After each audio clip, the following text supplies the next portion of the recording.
Welcome back, everyone, to our prayer journey with Mike Toth as we continue down the path of the book of Ruth, stepping through it verse by verse to see this wonderful story of two tremendous women. Now, Naomi had made a decision in our last where we left off that she wanted to turn back to Israel because there was bread in Israel. Now, I think as she left to make this journey to Israel, she had no intention of bringing her daughters-in-laws with her. I think she may have even thought of, I'll turn on my own, go through the desert, and I'll probably die there. And I'll let my daughter-in-laws go back to their country and take care of themselves. They can remarry. So this is where we pick up the story. In verse 8, it says, "And Naomi said unto her daughters-in-law, when she came to this crossroad place, Go return each of you to your mother's house. The Lord deal kindly with you as ye has dealt with me and the dead that were with me." So she's saying, look, you ladies have been amazing. You did more than what was required. You stood by my side when my son and my husband died. Go now. Go to your mother's house. Let them take care of you until you find somebody else.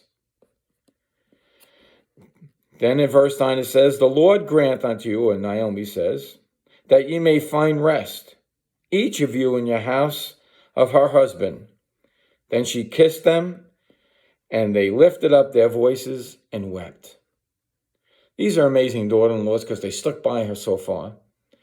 They stuck by her the whole way. But now Naomi feels the guilt. She probably feels that she's jinxed. What's the matter with me? There's no reason for you to come with me. When I first read this book as a young Christian, I saw Naomi as a bitter, worn-out woman. I wouldn't want to be around her. But in subsequent readings of this book, I came to a realization here, and we're going to see it with Ruth, that no matter what, she kept to the faith. She kept praying. She kept telling stories about her God to these two women. So in verse 10, "And she said unto her, Surely we will return with thee and to thy people." That's the daughter-in-laws. And Naomi said, "Turn again, my daughters. Why will you go with me? Are there yet any sons in my womb that may be your husbands? You got a whole life to live. Don't go following around an old woman. Turn again, my daughters," in verse 12. "Go your way, for I am old, too old to have a husband. If I should say I have hope, if I should have a husband also tonight, and should bear sons, would you tarry with them until they are grown? Would you say for them for having husbands? Nay, my daughters, for it grieveth me much for your sakes that the hand of the Lord is gone against me." See, I took this as, well, she just wanted nothing to do with God. But obviously, we're going to see the decision Ruth makes here is based on her testimony and sticking to God, even though she thought God was sticking it to her.